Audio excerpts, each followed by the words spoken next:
Bonsoir et bonne arrivée à tout le monde. Nous sommes très heureux de nous retrouver aujourd'hui à Adakwame sur l'invitation de notre couple camarade Apé Magnon. C'est un plaisir de savoir combien de fois il y a nos compatriotes qui aiment la connaissance et que quand ces connaissances les atteignent, et il ne la gâte pas tout seul. Il veut bien qu'un bon nombre puisse la partager avec eux.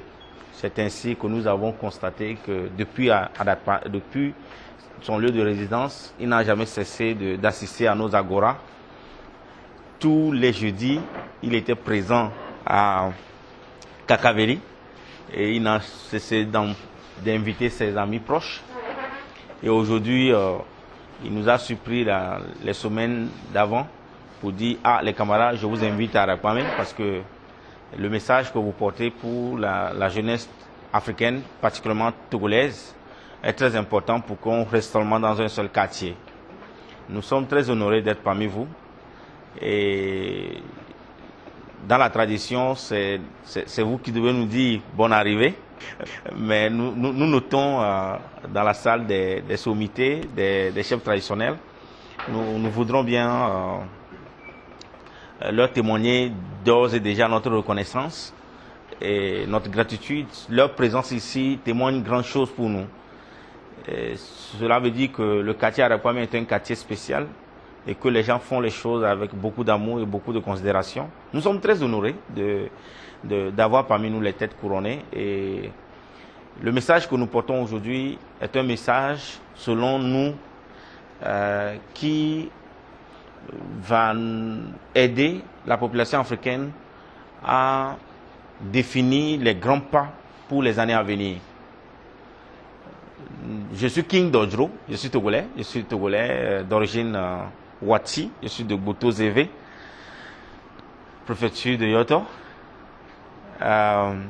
Et je suis un expert en structuration économique. Je suis un consultant international. Mes bureaux sont basés à Singapour. Je travaille plus avec les pays africains et l'Asie, le pays de l'Est, l'Europe de l'Est et l'Asie du Sud.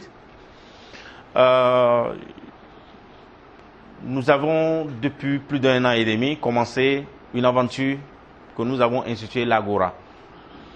L'Agora, c'est un cadre de réflexion que nous avons institué pour réfléchir sur les sujets qui ont rapport direct avec notre quotidien.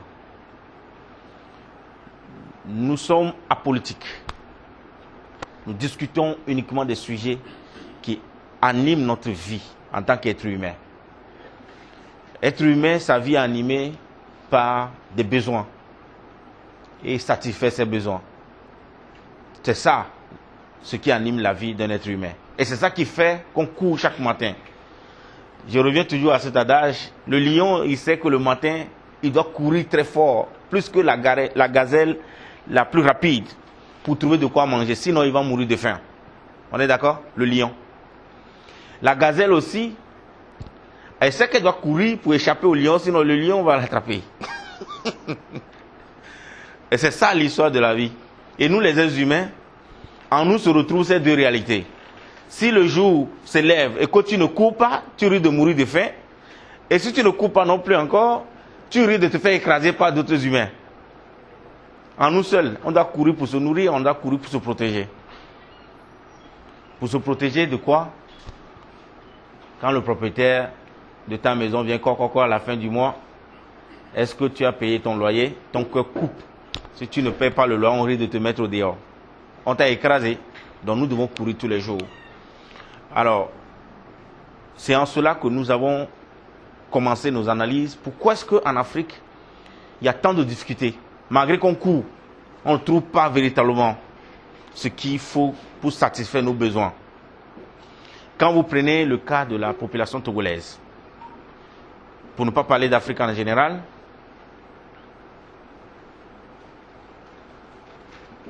il y a 70% de la population togolaise qui vit avec 400 francs par jour. 400. Est-ce que vous savez ça? Nous sommes 8 millions de Togolais. Les 70% représentent environ 6 millions de Togolais qui vivent avec 400 francs par jour. Nous sommes en Lomé environ 1 500 000 personnes. D'autres peuvent l'estimer entre 1 500 000 et 2 millions. On est d'accord?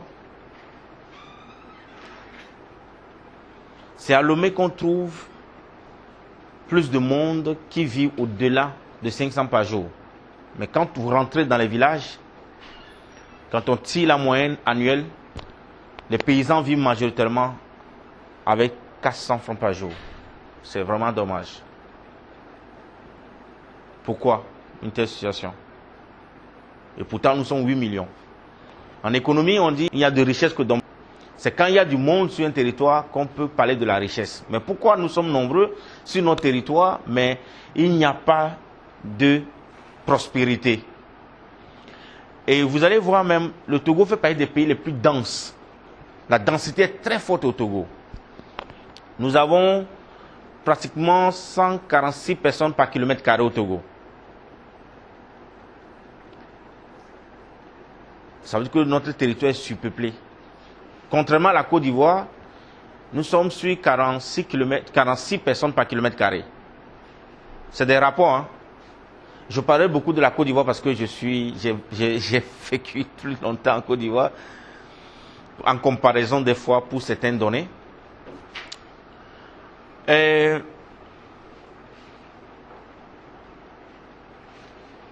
Hier, il y a de cela 10 ans, un fonctionnaire togolais touchait 100 000 francs. Il avait un seul enfant. 10 ans après, il a 4 enfants. Il a tous ses 100 000. Quand il avait un seul enfant, il pouvait aller à la boutique pour payer de Milo ou du lait pour faire du petit déjeuner à son enfant. Mais 10 ans après, il a 4 enfants. Il a tous ses 100 000. Parce que le salaire n'a pas changé. Systématiquement, ce fonctionnaire ne peut plus aller vers le boutiquier. Le boutiquier vient de perdre en même temps aussi un client. Quand vous circulez dans les rues de Lomé, surtout à Sigamé, vous voyez, une boutique est ouverte 6 mois, 1 an après, la boutique ferme. Parce que la coût de la consommation chute. Il n'y a plus de clients. Il n'y a plus de clients parce que les besoins en dépenses augmentent, mais les revenus sont statiques. Et puis plus tard, quand il y a les élections, les politiciens disent non, que nous, quand on vient au pouvoir, on va faire répartition des richesses. On va répartir équitablement les richesses du pays. Ça, c'est le langage qui tient pour dire celui qui est là n'est pas bien. Ça nous a amené à nous poser la question. Mais c'est de quelle richesse dont on parle? D'abord, pour commencer.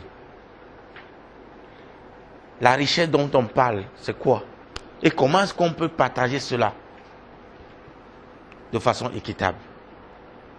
Question. Cette question nous a amené à nous pencher sur le thème d'aujourd'hui, qui est état source de richesse et critères de leur répartition. Parce que on voit que depuis des années, les Togolais souffrent. Mais quand on arrive dans des périodes électorales, des gens nous promettent que quand ils prennent le pouvoir, ils vont partager équitablement les richesses. Afin que les boutiques ne ferment plus. Afin que le monsieur qui a 4 enfants n'ait plus 100 000 francs, mais il est comme plus que 100 000 francs. Pour pouvoir continuer à nourrir ses enfants, à faire des petits déjeuners pour eux, accorder 3 repas pour chaque enfant. Nous, en tant que consultants, mais en tant qu'intellectuels, dans le domaine économique, on s'est posé tellement de questions. On dit, est-ce que cela est possible? En cela, on ne peut pas tomber sur le thème si nous ne vous expliquons pas qui nous sommes, ce que nous faisons depuis un certain temps. Vous savez, l'Europe s'est développée pourquoi? Ou les pays puissants économiquement aujourd'hui sont développés pourquoi? Ils sont développés parce que dans un premier temps, ils avaient une culture. Et cette culture occidentale, si vous voudrez bien, ce que nous avons constaté, pour résumer la culture occidentale, c'est ce qu'on appelle la culture de la domination. Mais quand on regarde chez nous, est-ce que nous avons une culture, nous les Africains? On observe, on ne voit pas. De la culture, ils ont créé des idéologies. Et de ces idéologies, ils ont créé un modèle. Tout le monde. Nous sommes très heureux de nous retrouver aujourd'hui à Dakpamé, sur l'invitation de notre couple camarade Apé Magnan.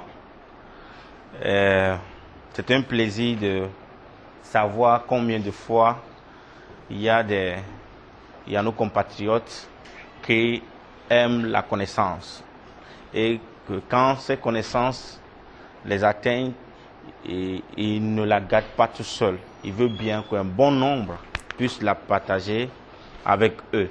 C'est ainsi que nous avons constaté que depuis son lieu de résidence, il n'a jamais cessé d'assister à nos agoras. Tous les jeudis, il était présent à Kakaveli et il n'a cessé d'inviter ses amis proches. Et aujourd'hui, il nous a surpris les semaines d'avant pour dire « Ah, les camarades, je vous invite à Dakpamé parce que le message que vous portez pour la jeunesse africaine, particulièrement togolaise, est très important pour qu'on reste seulement dans un seul quartier. » Nous sommes très honorés d'être parmi vous. Et dans la tradition, c'est vous qui devez nous dire bonne arrivée. Bonsoir à tous. Je crois que nos pays n'ont pas de vision en termes fils. La plupart de nos gouvernements ne cherchent qu'à se remplir les poches. Les grandes personnes ou bien les grandes personnalités qui ont voulu avoir une vision pour l'Afrique ont été tous tués. Quand on parle de Feu Kadhafi, de Lumumba, de ces grandes personnes qui ont voulu avoir vraiment un changement radical pour l'Afrique, ils ont été tous éliminés. C'est ce que je peux dire. Merci. Quelque chose d'autre à ajouter par rapport à son point de vue de la camarade? Nous disons que nous n'avons pas de vision en Afrique parce que nous manquons d'idéologie. J'ai démontré le cas des États-Unis d'Amérique. D'abord, leur culture, c'est la culture de la domination. De la culture est née l'idéologie. L'idéologie américaine, c'est le capitalisme. Et de ce capitalisme, ils ont la vision qui sort de cette idéologie, c'est la grandeur des États-Unis. Faire des États-Unis la puissance mondiale. Et c'est cette vision qui alimente chaque chose, chaque gouvernement américain qui passe. Avons-nous cette réalité sur le continent? C'est la question qu'on se pose. Alors, cela sous-entend que nous ne pouvons en aucun cas décoller son continent si nous ne respectons pas ces principes énumérés. Avoir une culture, avoir une idéologie et avoir une vision.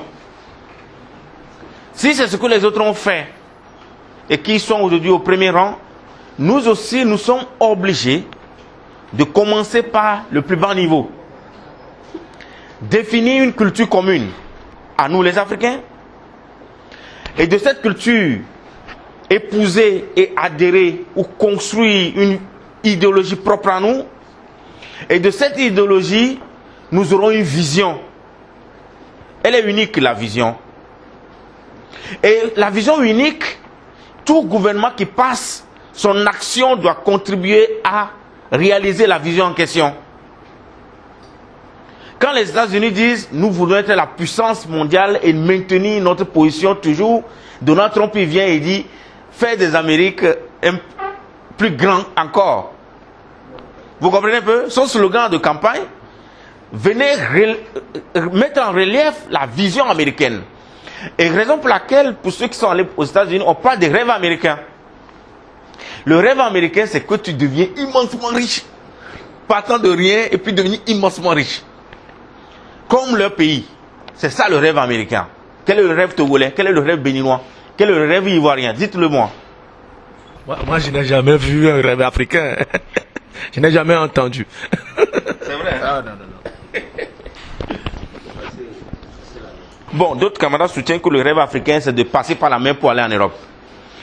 Vous voyez, ces pays grands que nous envions, que nos enfants, nos jeunes frères ou nos grands frères envient aller et résider, ils avaient un schéma. Le schéma, c'était d'abord construire la culture. C'est à cause de cette culture de domination qu'ils ont lancé le programme de conquérir le monde entier. Et quand ils sont venus sur le continent, qu'est-ce qu'ils ont fait? Ils nous ont pris esclaves d'abord, nous dominer. Si on arrive dans le village et que le chef refuse de donner les esclaves, on te bute d'abord. Et puis les notables vont céder. C'était l'esprit de domination. Parce que vous devez me demander comment est-ce que cela se manifeste. Ça s'est manifesté quand ils se sont approchés de nous. C'est là que vous allez comprendre. La domination. C'est leur culture. C'est quand ils ont vu qu'ils ont dominé le monde, maintenant ils ont conçu maintenant l'idéologie qui doit maintenant leur permettre de maintenir leur domination. D'autres ont essayé le socialisme. D'autres ont essayé le communisme. Aujourd'hui, ce qui marche le plus, c'est le capitalisme. Je trouve souvent bizarre quand les gens parlent de capitalisme, on dit ça c'est capitaliste.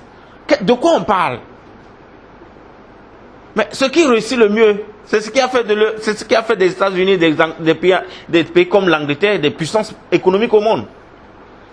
Mais à part la Chine aujourd'hui qui pèse, quel pays communiste a percé? Ils ont essayé le communisme. C'est dans le communisme que l'État était propriétaire de tout ce qui est activité économique. Les socialistes ont aussi essayé, qui sont propriétaires, ils vont redistribuer les biens, ainsi de suite. C'est tous des échecs. Et les capitalistes sont arrivés et disent non, nous on s'en fout, l'État ne se met de rien, c'est les citoyens qui doivent travailler. Et l'État est là seulement pour bénéficier des gains. Et c'est ça le capitalisme. Le citoyen, c'est lui qui a l'appareil économique en main. Mais dans le système communiste, c'est l'État qui est propriétaire de tout ce qui est entreprise, de tout ce qui est activité économique. Le citoyen travaille pour l'État. C'est l'État le plus gros employeur, c'est le seul employeur d'ailleurs. Pas le plus gros, c'est le seul employeur. Dans le socialisme, l'État est le plus gros employeur. Il y a les privés qui gravitent à côté. Mais dans le système communiste, l'État est propriétaire de tout. Tous les citoyens travaillent pour l'État. Mais très vite, vous vous rendez compte que Cuba n'a pas percé. Seulement sur le plan, sur la faculté de médecine. Mais économiquement, le Cuba n'a rien foutu. Sur le plan économique. Parce qu'ils ont adopté le modèle communiste. Et nous alors, cette jeunesse, on s'est dit, au lieu de se lancer dans la quête des discussions politiques et de revendications politiques tout le temps, pourquoi nous aussi, nous ne pouvons pas initier quelque chose qui peut sauver ce continent à l'avenir? Si les Européens ont opéré avec la culture de domination, il reste maintenant quelque chose. Ce qui reste, c'est l'excellence. La culture de l'excellence. Ça manque. Ça manque parce que quand vous allez dans nos administrations, vous allez voir qu'il y a beaucoup de médiocrité. Quand on touche notre système éducatif, on s'est rendu compte qu'on fait 13 années juste pour savoir lire ou parler une langue étrangère. La médiocrité commence déjà par là. Comment est-ce qu'on peut perdre 13 ans de vie, 13 années de vie pour quelqu'un, juste pour que la personne puisse parler français? C'est déjà un problème. Et on commence déjà par nous endormir à partir de ce principe, à partir déjà du système éducatif. On nous rend médiocres déjà à partir de ce système éducatif. 13 années. Nous avons compté de CP1 jusqu'en terminale. Ça fait 13 ans. Chacun de vos enfants, quand ils vont à l'école, quand ils ont le bac, on applaudit, on est content, on est heureux, comme s'il a eu quelque chose. Mais il n'a rien eu. Si vous demandez à l'enfant qu'est-ce qu'il sait faire, il ne sait rien faire. 13 ans. 13 ans, généralement, on a 20 ans. En majoritairement, on a 20 ans. En moyenne, on a 20 ans. Vous imaginez un instant, au village, un enfant qui a 20 ans, il cultive déjà son champ, il a déjà ses parcelles dont il est propriétaire. Il est déjà un acteur économique. Il produit déjà du maïs, ou le piment, ou la tomate. On est d'accord? Il sait faire, il peut même se marier et se prendre en charge dans la société et contribue même au champ communautaire de la société. Mais à 13 ans dans le système éducatif actuel, l'enfant n'est rien. Il est dépendant. C'est-à-dire que c'est un cas social. Si vous ne lui envoyez pas de l'argent, il ne va pas manger à l'école. Il va dire, papa, j'ai faim. Mais à 20 ans, au village, un enfant, il est déjà autonome. Il est dans son champ. Qui me contredit? Alors, nous sommes des idéologues. Ces jeunes gens africains qui ont décidé, nous allons commencer quelque chose. Nous allons amorcer un virage. Nous allons amorcer un virage de 180 degrés. Oui, ça va donner le vertige, mais c'est ambitieux. Nous disons, si nous voulons faire décoller notre continent, nous devons adopter la culture de l'excellence. De cette culture, nous devons créer une idéologie. Et nous avons créé l'idéologie que nous appelons l'éco-souverainisme. L'éco-souverainisme, notre camarade, il peut lire la définition, camarade Henri. L'éco-souverainisme est un modèle d'organisation socio-économique dans lequel l'ensemble des actions de l'État vise essentiellement la mise en place d'un environnement propice à garantir le droit à la création de richesses à chaque citoyen. L'initiateur, l'auteur, c'est M. King Dodro, l'orateur de ce soir.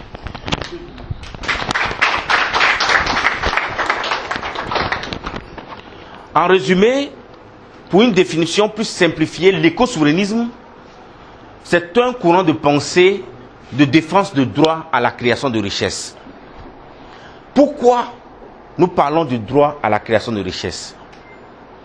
Dans notre pays, le Togo ou ailleurs, on parle de droit à l'éducation. On a une fois entendu parler de ça, vrai ou faux? On parle de droit à la vie, vrai ou faux? On a d'autres droits encore, hein? Oui, si tu veux, tout ce qui est droit, hein? Mais on s'est rendu compte que il y a même le droit à l'aide. Oui, on s'est rendu compte qu'il y a même le droit à l'aide. Mais quand vous regardez aux États-Unis, il n'y a pas le droit à l'aide. Tout le monde doit travailler. On garantit le droit à l'éducation pour tous. Mais quand nous finissons nos écoles, nous obtenons nos diplômes, nous n'avons pas d'emploi. Au Togo, il y a plus de 150 000 étudiants qui sortent chaque année de nos universités et écoles privées. Je vous donne quelques chiffres. Hein. En moyenne, 1500 trous de l'emploi sur 5 ans. La durée du chômage au Togo est de 5 ans. Si vous venez d'obtenir votre diplôme, votre doctorat ou bien n'importe quel diplôme, maîtrise ou autre, vous risquez de taper 5 ans à la maison avant de trouver de l'emploi. Est-ce que vous êtes courant de ça? En moyenne, vous risquez de taper 5 ans à la maison avant de trouver de l'emploi. C'est ce que nous appelons la durée du chômage. Vous savez pourquoi? Et les 5 ans que vous perdez à la maison, l'État a perdu. Parce que l'État a investi sur vous, mais comme vous ne travaillez pas, vous ne remboursez pas l'État sur l'investissement qu'il a fait pour vous. Donc, c'est des investissements à perte. Le fait que vous obtenez vos diplômes dans les différentes universités et qu'il n'y a pas de l'emploi au bout, l'État perd. L'État perd parce que l'État a garanti le droit à l'éducation, mais l'État ne vous a pas garanti le droit à la création de richesses. Ce droit n'existant pas, l'État ne se sent pas obligé d'être présent dans votre vie pour que vous trouviez de l'emploi. Mais comme il vous a garanti le droit à l'éducation, vous voyez comment il se sent obligé de construire les écoles, de former les enseignants. Il se sent obligé parce qu'il vous garantit ce droit. Chez nous, les éco-souverainistes, pour nous, le droit fondamental qu'il faut garantir à tous citoyens comme en Europe, c'est le droit à la création de richesses. Est-ce que vous nous comprenez? Chez nous, les éco-souverainistes, nous pensons que le droit fondamental qu'il faut garantir à chaque citoyen, c'est le droit à la création de richesses. C'est grâce à ce droit de création de richesses que quand vous avez un projet, vous pouvez facilement avoir accès au financement. Que quand vous finissez vos études, vous pouvez facilement trouver de l'emploi. Parce que si vous ne travaillez pas, vous ne serez pas un acteur économique pour l'État et que l'État perçoive des impôts sur vos salaires ou des impôts sur vos activités. Vous comprenez? Quand on revient maintenant à notre pays, on se dit, mais quel est le modèle économique que le Togo a? On recherche et on ne trouve pas. Tantôt, on a l'impression qu'il veut faire le communisme, tantôt, c'est le socialisme. L'État togolais, si tu as une idée sur combien d'entreprises dont il est propriétaire? Aujourd'hui au Togo, les grandes entreprises qui détiennent l'économie togolaise sont aux environs 42 entreprises. Mais parmi les 42 entreprises, l'État est propriétaire, le seul maître à bord de 16 sociétés. Il y a la liste des sociétés qui se fait voir au Togo, SNPT, Lonato, pas autonome dénommé, SUET, ils sont au nombre de 16. Et à part les 16 sociétés dont l'État est propriétaire, on a 26 autres sociétés aujourd'hui. L'État partage l'actionnariat, c'est-à-dire que l'État est actionnaire dans ces sociétés, 26 sociétés.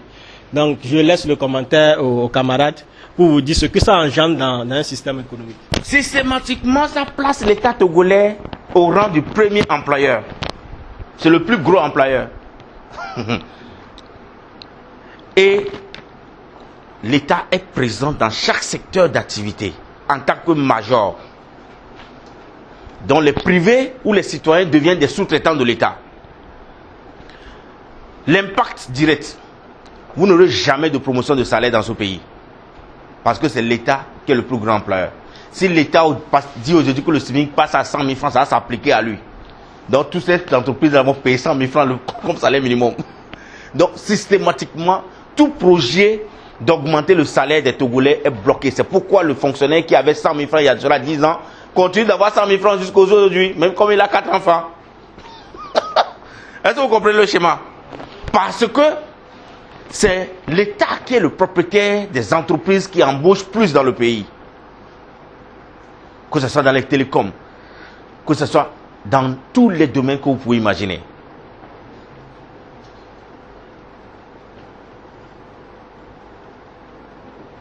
On se demande, est-ce que c'est son rôle? Donc, systématiquement, ce n'est que l'État lui-même qui a le droit de créer de la richesse et non les citoyens. Pour ceux qui sont allés en Europe, vous allez voir que vous allez vivre ce droit à la création de richesse là en question en réalité. Dès que vous allez voir qu'ils mesurent très rapidement le taux de chômage chez eux. Ils font même des campagnes, leur campagne présidentielle, ils misent sur la réduction maximum du taux de chômage. Parce que chez eux, c'est les citoyens qui paient des impôts à partir de leur salaire. Et si les citoyens ne paient pas d'impôts, l'État n'aura pas de recettes pour pouvoir construire les infrastructures à utilité publique. Le rôle de l'État, c'est quoi? On le verra. On l'appelle le rôle régalien. On le verra à la suite. Donc, nous venons de planter le décor pour vous dire, l'État, dans nos pays francophones, c'est lui seul qui a le droit, ce droit de créer de la richesse. Mais nous, en tant qu'éco-souverainistes, nous disons, ce n'est pas normal.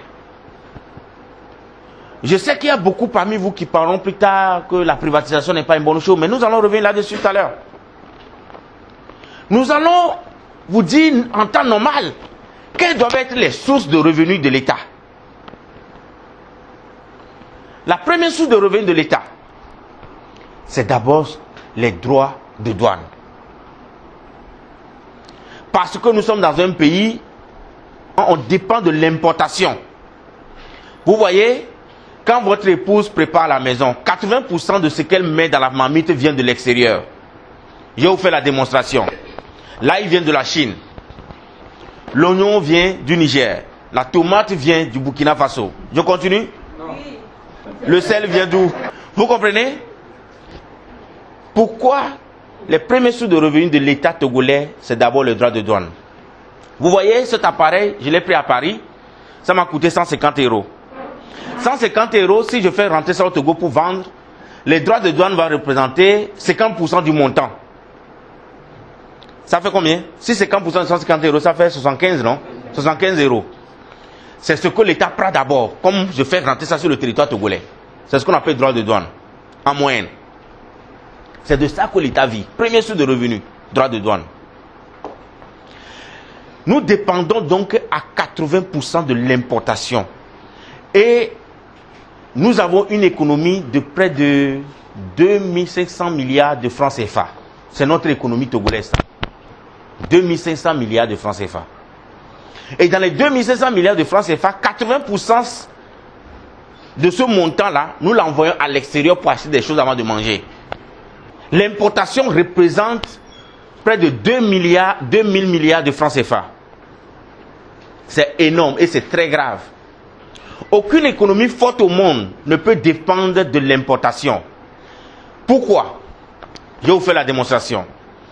Il nous faut 10 milliards pour construire une usine de pain au Togo, pour employer 3000 personnes. Mais vous imaginez qu'au Togo, nous importons le pain à hauteur de 400 milliards de francs CFA chaque année, pour employer à peu près 2000 à 3000 personnes. Alors qu'une seule usine qui coûterait 10 milliards de francs CFA nous aiderait à employer 3000 personnes d'un coup. Une usine textile. Tout ce que je porte ici, tout ce que vous portez ici, rien n'a été fabriqué au Togo. Ça veut dire que nous consommons tellement de paille. Pourquoi ne pas avoir une usine textile et créer de l'emploi pour garantir la jouissance du droit à la création de richesses à tous citoyens togolais? Quand je parle du Togo, vous aurez l'impression qu'on parle du Togo seulement. Il s'agit de la Côte d'Ivoire aussi. À Boaké, il y avait une zone qu'on appelle Gonfreville. Dans le passé, Gonfreville habitait des usines textiles. Et c'est l'État qui était propriétaire de ces usines-là. À la fin, cette usine a fermé les portes. Parce que c'était l'État qui était propriétaire. Vous imaginez que c'était les privés, ça allait fermer?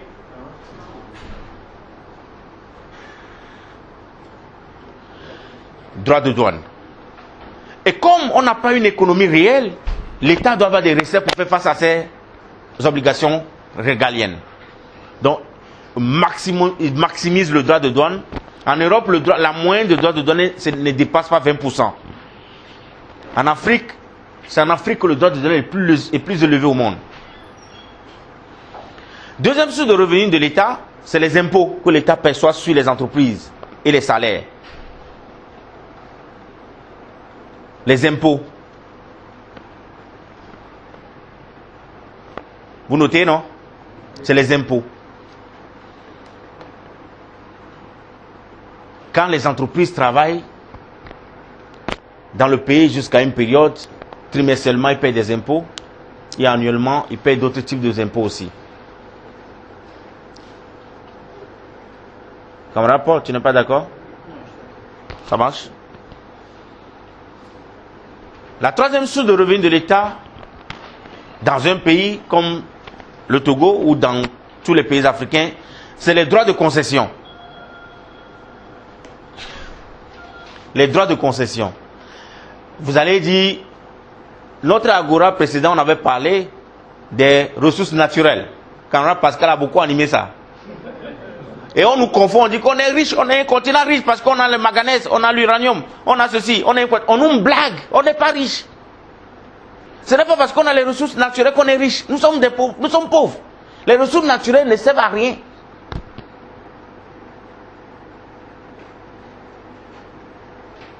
Par exemple, l'uranium qui alimente les centrales nucléaires à usage domestique pour tout ce qui est énergie électrique en France vient du Niger.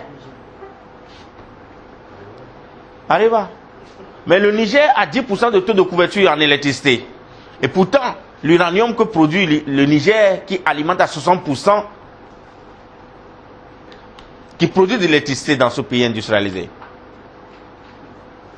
En quoi est-ce que nous sommes riches quand les ressources que nous avons, nous ne pouvons pas les utiliser pour améliorer notre condition de vie? Nous sommes riches parce qu'on a le pétrole. Mauvaise information. Dans les 30 ans à venir, il n'y aura plus de véhicules qui vont utiliser le pétrole, qui vont utiliser le gasoil ou l'essence. Donc vous allez dormir avec le pétrole. La Côte d'Ivoire s'amuse à dire oui, nous sommes pays producteurs du café cacao. Mais, sauf que l'information que tout le monde doit savoir, c'est que on n'a plus besoin aujourd'hui de café cacao, on n'a plus besoin aujourd'hui du cacao pour faire du chocolat. Tout est fabriqué à l'usine. Vous sentez l'odeur du cacao, mais ce n'est plus cacao. Vous imaginez aussi que le poulet, on fabrique même le poulet dans les laboratoires. Donc, vous voyez, le monde est en train de changer et nous continuons pas à dormir en Afrique. Nous sommes riches parce qu'on a le cobalt. Nous sommes riches parce qu'on a le manganèse. Nous sommes riches parce qu'on a le fer. Regardez la Turquie. La Turquie n'a rien dans son sous-sol. Bon, ils ont du gaz qu'ils n'exploitent pas. Mais regardez la puissance économique turque. Ils ont compté uniquement sur les citoyens turcs. Ils ont compris que c'est les citoyens qui constituent la première richesse de l'État. Et ils ont tout fait pour valoriser ces citoyens-là. Et ils sont des acteurs économiques. Tant que nous allons continuer par négliger notre population au détriment des rêves que nous sommes riches parce qu'on a du manganèse, vous serez très fort surpris bientôt. Les Occidentaux savent très bien que les Africains sont têtus. Ils nous en veulent, ils nous combattent à cause de leur sous-sol. Bientôt, on n'aura plus besoin de ça. Ils continuent par faire des richesses dans leur sous-sol pour qu'on n'ait plus besoin de rien chez les Africains. Et quand vous allez vous réveiller, ils ne viendront plus acheter vos manganèses, ils ne viendront plus acheter vos aluminium, bauxite. Ils ne vont plus venir payer vos bauxites, ils ne vont plus venir acheter quoi? Les phosphates togolais, là, ils ne vont plus venir payer. Et votre richesse là est quoi? Puisque vous n'avez pas envoyé vos enfants à l'école pour faire des recherches. Il faut 13 années juste pour savoir parler français. C'est ainsi que nous avons contribué à rendre médiocre la population. Et pourtant, nous sommes nombreux. Nous sommes source de richesse. Nous suffisons, 8 millions de Togolais suffit largement pour qu'on n'importe pas de moto au Togo. Il y a 8 millions de clients. Pourquoi ne pas fabriquer les motos nous-mêmes? Le jour qu'il y a un conflit entre la Chine et le Togo, la Chine ne va plus lever la moto au Togo. Vous allez marcher. Ouais. Donc voilà les 3 sources de revenus de l'État. En quoi est-ce que l'État peut s'enrichir si c'est seulement percevoir 50% sur les produits qui rentrent, après 18% de TVA, après les impôts qui représentent 1%, voire maximum 3%. Comment est-ce que l'État peut être riche? Si l'État dépend seulement de ces 3 sources que je viens de citer, en dehors de ça, il n'y en a pas d'autres. L'État s'était rendu compte que mes ressources sont limitées si je vais seulement collecter les impôts. C'est pourquoi ils ont voulu opter le communisme ou le socialisme, à être propriétaires eux-mêmes des entreprises pour mener aussi des activités économiques. Sauf que ça n'a pas prospéré. Ils ont vu venir que, en collectant seulement les impôts et les taxes douanières et autres, nous ne pourrons pas être en mesure de faire face à nos responsabilités régaliennes. Les responsabilités régaliennes de l'État, c'est quoi? C'est d'assurer la sécurité, défendre la sécurité des personnes et des biens, défendre le territoire. Donc il faut des forces armées, il faut les équiper, il faut de l'argent pour les équiper. 2, il faut construire des infrastructures à utilité publique, telles que la route. À utilité publique dans quoi? Dans la vision de soutenir la jouissance du droit à la création des citoyens. Pas pour des besoins politiques, parce que en Afrique, on construit des routes en promesse électorale, sans faire des études aucune. C'est ainsi que mon village est électrifié, mais mon grand-père d'Ordre est allé au champ avec la houe. Mon père est allé au champ avec la houe. Mon grand frère va au champ avec la houe. Est-ce qu'il a besoin d'électricité ou bien il a besoin de moyens de production pour changer sa capacité de production, augmenter sa production? Question de bon sens. Et à telle enseigne qu'au village aujourd'hui, un hectare ne peut plus donner 1 tonne de maïs. Et on vient d'électrifier sa maison. Et son besoin réel, c'est quoi? Vous pensez que c'est l'électricité? Dites-le moi. Le mec qui va au champ avec la houe, vous venez électrifier le village pour lui. Le mec qui n'arrive plus à faire 1 tonne à l'hectare de maïs, vous venez mettre goudron dans le village. C'est pourquoi, entre le goudron et lui donner les moyens d'acheter des tracteurs, des intrants et des semences améliorées pour booster sa productivité, lequel il a plus besoin? À telle enseigne qu'aujourd'hui, nous importons de l'haricot du Nigeria. Vous serez découragé le matin quand vous allez à Sigamé. Il y a plein de camions immatriculés RB qui viennent du Burkina Faso, de Bénin, qui apportent des produits maraîchers. Comme si les Togolais n'ont plus de doigts pour travailler. Pour que le concombre vienne du Bénin. Pour que la laitue vienne du Bénin. L'haricot vert vient du Bénin. L'orange vient du Bénin. Nous importons tout.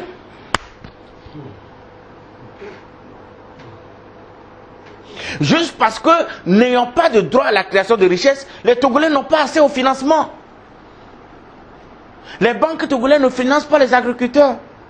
C'est de ça que nos parents ont besoin. Ils n'ont pas besoin de routes dans un premier temps. Je vous mets un défi. Si aujourd'hui on crée des banques dans chaque village et qu'on accorde du financement aux cultivateurs, eux-mêmes ils vont construire les routes. Qui n'est pas d'accord avec moi?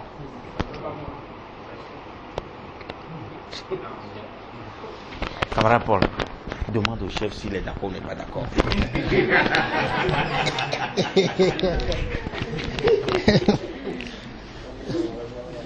Chef, on aimerait savoir si vous êtes d'accord. Ah, d'accord, c'est quoi? Oui, c'est ce qu'il vient de dire que bon, un paysan a besoin. Bien sûr, le paysan a besoin d'aide. Si on nous aide, tout le monde doit aller faire ce qu'il veut. Et les paysans même vont construire la route.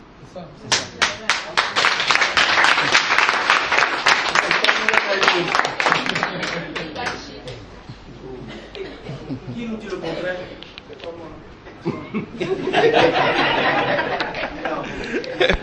Non, il faut demander à notre camarade, monsieur.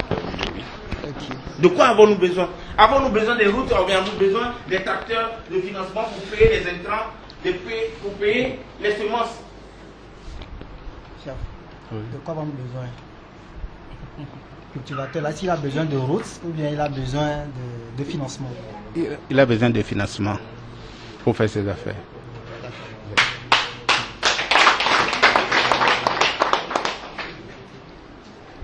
Camarade docteur? Vous avez quelque chose à dire? Bon. Vous voulez dire le contraire? Non, on ne peut pas dire le contraire de ça. On ne peut pas dire le contraire. Si vous n'aidez pas les personnes à produire, ce que vous faites, c'est rien. Donc, le droit à la création de richesses, c'est important.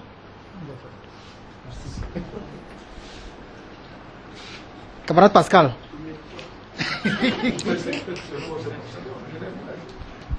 D'accord, merci.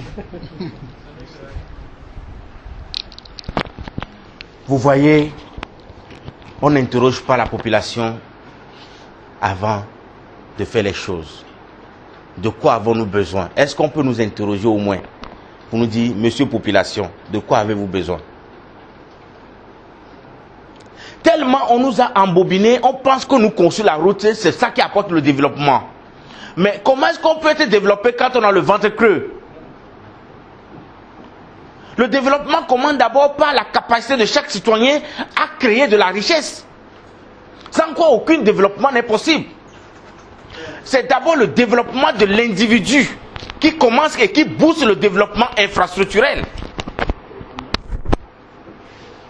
On nous dit que nous avons le droit à la santé et la santé gratuite, ou bien le soin gratuit, c'est ça? Oui. Quelle est l'expression là? Oui. Hein? Oui. Accès universel à la santé. Question.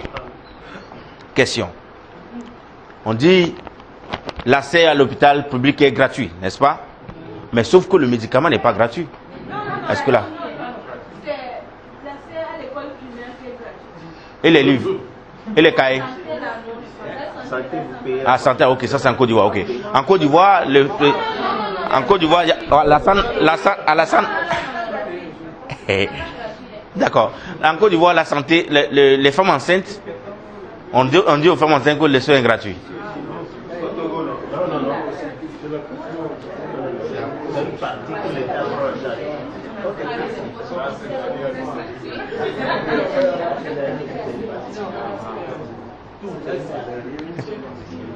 Okay.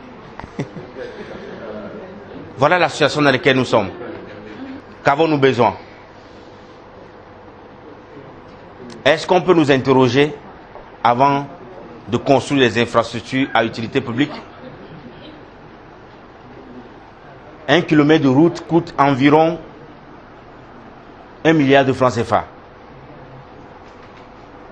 Pour créer une banque dans une localité, il faut juste peut-être 10 milliards. Mais mon village, qui est à 14 km d'Arépé, pour construire la route de Arépé, pour connecter mon village, ça va faire 14 milliards. Je vous parie que les 14 milliards suffisent largement pour financer tous les besoins des cultivateurs ou de ces exploitants agricoles dans la zone.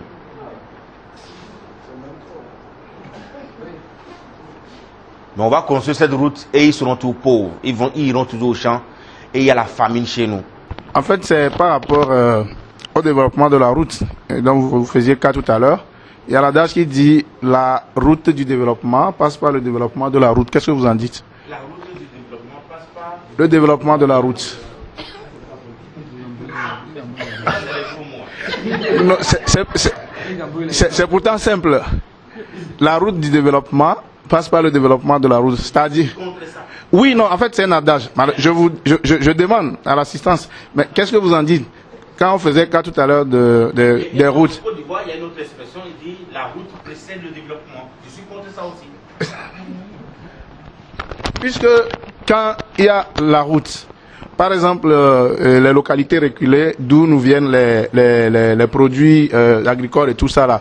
Alors il n'y a pas la voie pour qu'on achemine quand même les retombées des saisons, c'est-à-dire qu'en ville, pour que la population puisse en bénéficier. Il n'y a pas la route. Voilà, il faut qu'on... Voilà. Ok.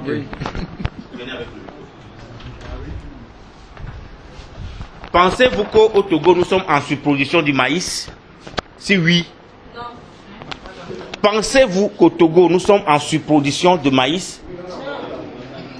Camarade Pascal, sommes-nous en surproduction de maïs? Ça ne se sent pas, non? Mais je vais vous donner des données. Si nous étions vraiment en surproduction du maïs, le Burkina Faso n'allait pas nous alimenter en maïs, en farine de maïs. Vous allez à Sigamé, vous voyez les sacs de maïs en poudre qui sont paquetés et fabriqués au Burkina Faso. Burkina Faso, au Wadurami. Et pourtant mieux d'une appelée. Hein? Camarade Pascal, vous pensez que si dans une localité, ils ont assez de maïs et qu'on dit le bol de maïs est à 300 francs, vous pensez que la route qui n'est pas bitumée ou goudronnée nous empêcherait de ne pas nous approvisionner là-bas? Donc de quoi parle le test?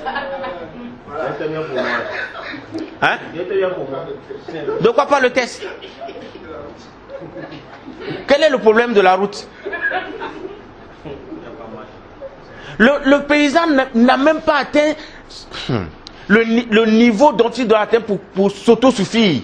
Jusqu'à ce que la fin de l'année finisse, il paie même le maïs chez les voisins. Ça veut dire que ce qu'il a produit au cours de l'année ne suffit pas. Il faudrait qu'il fasse d'abord le stock pour sa propre consommation annuelle et que le surplus lui permet de vendre. Qu'il vend le surplus. Il n'arrive pas à avoir le stock minimum pour garantir sa consommation annuelle. Vous imaginez que dans les villages aujourd'hui, les gens, à Mougouafenabli, les villages humains, c'est scandaleux. Actuellement, nous souffrons vraiment à Sokodé où le maïs est à 800 francs le bol et les gens font le rang pour pouvoir acheter. Ceux qui en ont achètent le bol à 1000 francs, mais il n'y en a même pas. Le petit stock qu'il y en a actuellement, c'est juste les riches qui peuvent s'approvisionner. On est obligé d'aller chez le meunier, demander les restes qui sont par terre pour pouvoir nourrir la famille à la maison. Ça fait rire, mais c'est déplorable en fait. Les réalités qui s'y trouvent. Comment on peut dire que le maïs, qui est la production massive de la population, peut être en rupture? On souffre. Le maïs qui devrait... Oui. Merci.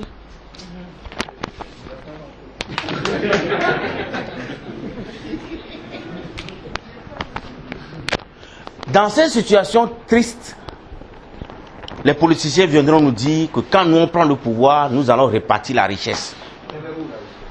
Donc, nous venons de démontrer les 3 sources de revenus de l'État. En quoi est-ce que l'État togolais peut être riche jusqu'à partager les richesses à nous 8 millions d'habitants? Question. En vendant le Togo à nous.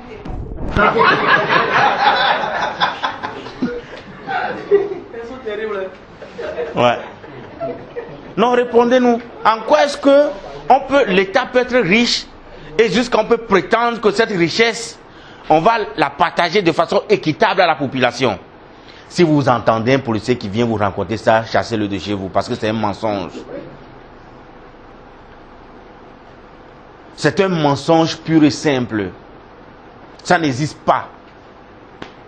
À moins qu'on est dans un État communiste. Et là, ils sont propriétaires de toutes les entreprises. Là, au Togo, ils ne sont pas propriétaires de toutes les entreprises, mais ils sont propriétaires des grandes entreprises. Parce que mon camarade ici, il a une entreprise.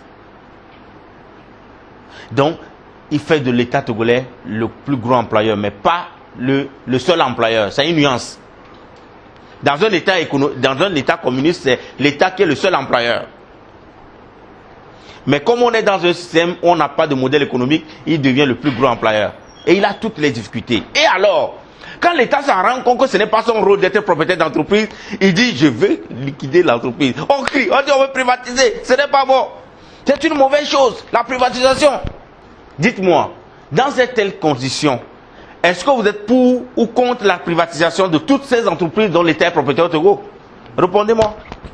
Bon, il faut dire que dans un premier temps, j'ai été toujours contre, jusqu'à ce que je me rende compte que en fait la privatisation c'est une bonne chose. Maintenant, privatiser, quand on reconnaît que c'est une bonne chose, pourquoi l'État, en voulant privatiser ces entreprises nationales, ne fait pas appel aux privés nationaux et préfère céder ça aux étrangers? C'est ça ma préoccupation. Moi, c'est camarade Dodi. Je trouve que l'État doit privatiser les entreprises, même jusqu'à aller vendre au privé, totalement. Voilà. Totalement. Parce que quand c'est en leur compte, ils vont bien gérer. Mais quand c'est pour l'État, ils vont mal gérer. Passer la main directement au privé. Voilà. Autre intervention? Oui, l'intervention ici. Bon, merci. Moi, je voulais seulement demander l'objectif dans lequel ils privatisent les sociétés. Parce qu'ils ont privatisé la société, ils ont repris, ils ont privatisé, ils ont repris.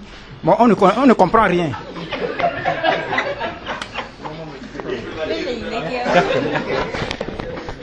D'accord. En fait, je vais vous éclairer sur quelque chose ce soir. La privatisation, c'est un gros mot. Vous comprenez? L'État est propriétaire de l'entreprise et de tous ses patrimoines. Et l'État regarde et il voit un jour que la gestion là, l'exploitation me dépasse.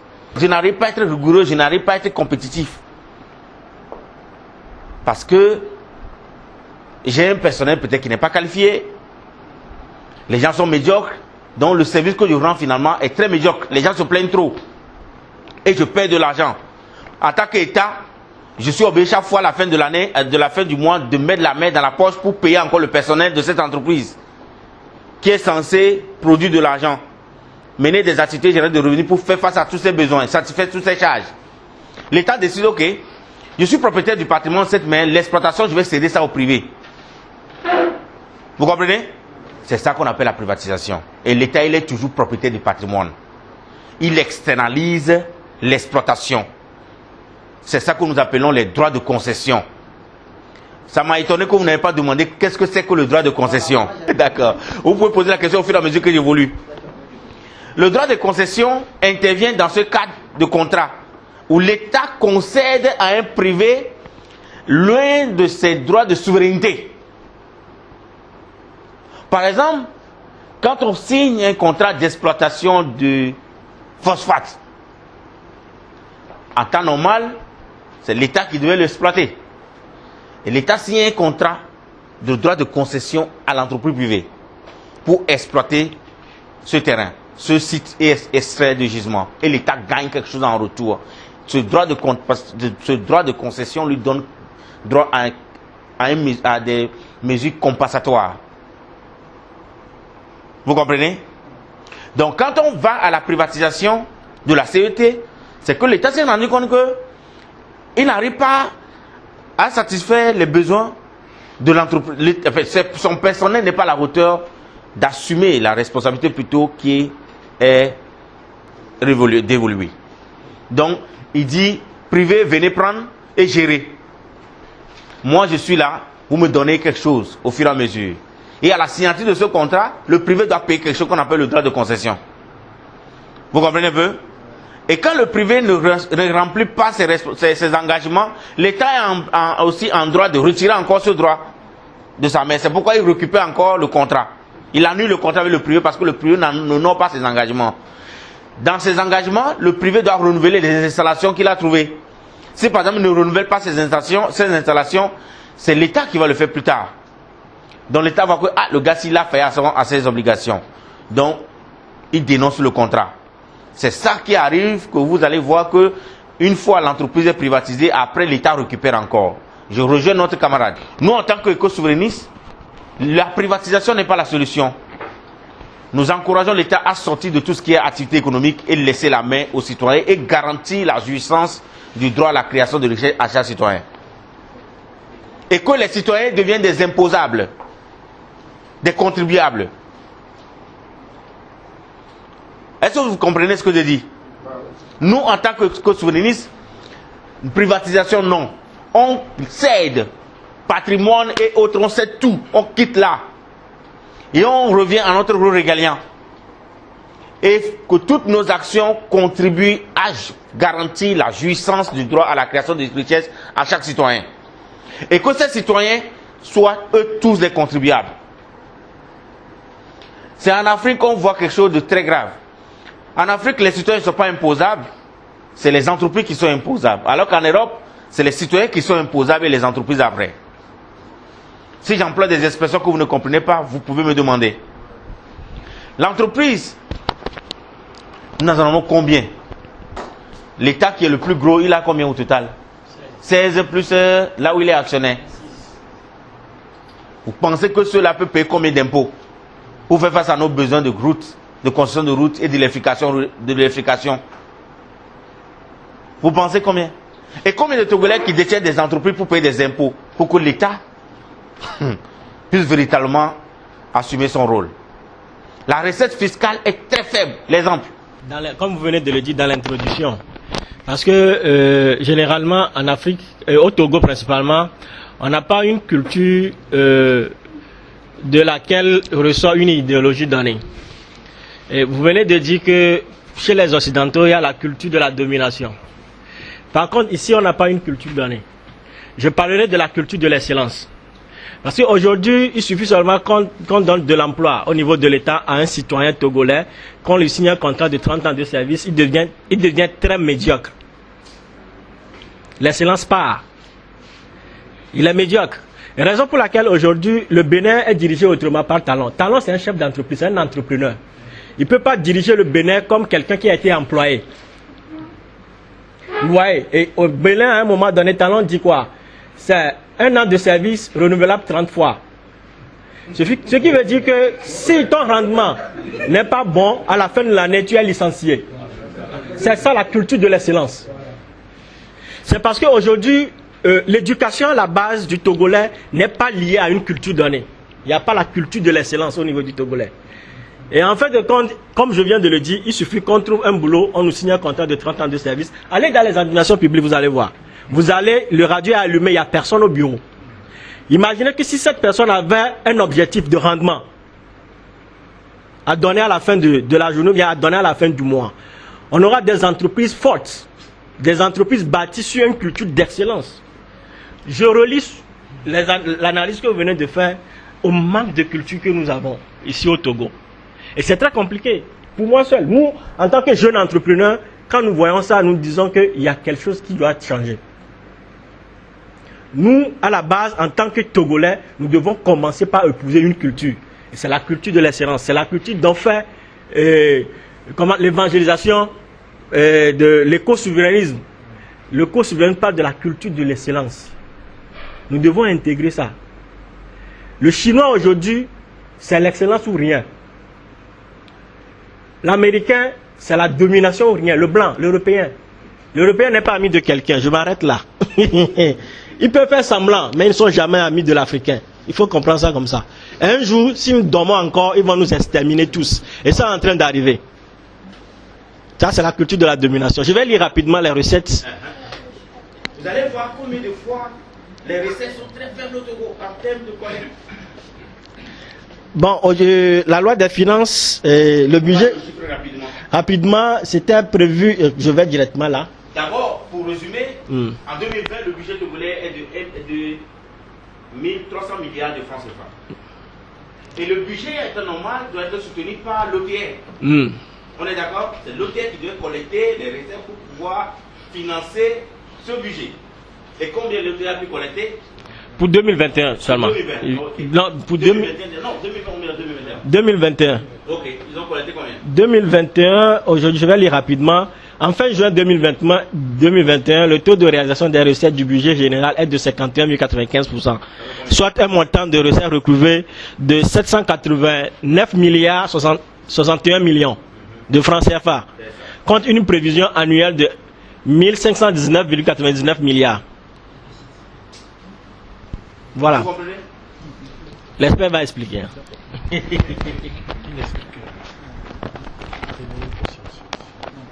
Autrement dit, ils ont besoin de 1000 milliards. Comme c'est la prévision qu'ils ont faite, ils doivent collecter 1000 milliards pour pouvoir soutenir le budget de fonctionnement de l'État. Et ils n'ont collecté que 700 milliards. Le reste, ils vont trouver ça où? C'est le résumé. Vous voyez comment est-ce que quand on ne garantit pas le droit à la création de richesse aux citoyens, les citoyens ne contribuent pas à renforcer la capacité de la recette fiscale de l'État. Et l'État devient quoi? Mendiant. Il vit aux dépens des aides. Et comment est-ce qu'on appelle quelqu'un qui vit aux dépens des aides? C'est un cas social. On est d'accord? C'est un cas social. Nos États deviennent des cas sociaux. Et vous allez voir, puisque nous n'avons pas ce droit à la création de richesse n'existe pas, les citoyens ne participent pas à la vie économique. Ils n'ont pas d'activité. Ils sont tous des cas sociaux.